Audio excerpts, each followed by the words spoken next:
日暮里皆さんどうもこんにちは。お待たせしてありがとうございます。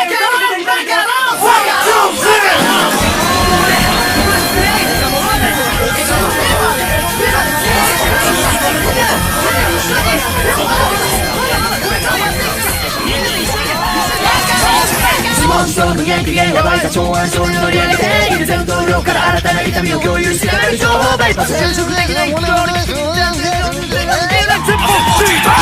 どうでもいいからバカのトレーダ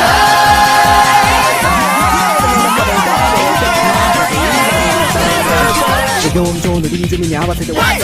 子力上げれば夜は装飾愛されたもんそう戦闘将来髪の毛の横のところがポフポフしてるでしょ。横のところがポフポフしてるでしょ。おお、俺のこんにゃくペラペラそのものは殴って叫びられて私は同情してくれて狂った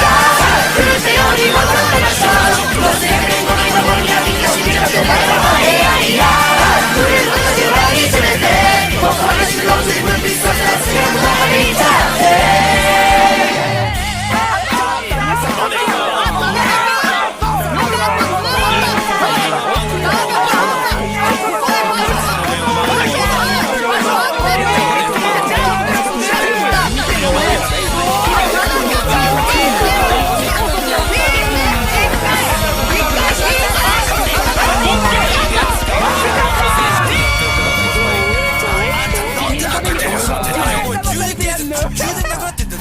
一問一答ナイスガー星ハムという方を入れてスタバでキャラメルコインのスタバでどや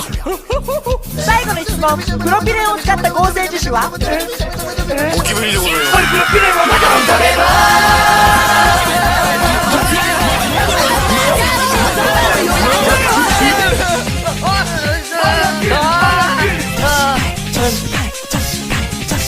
短い焼き肉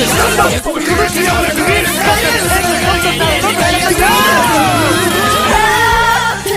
されて尻尾振ってる従順な恋のみたいな優しさを最初から求めてないからしまってしまってしまってしまってしまってしまってしまってしまってしまってしまってしまって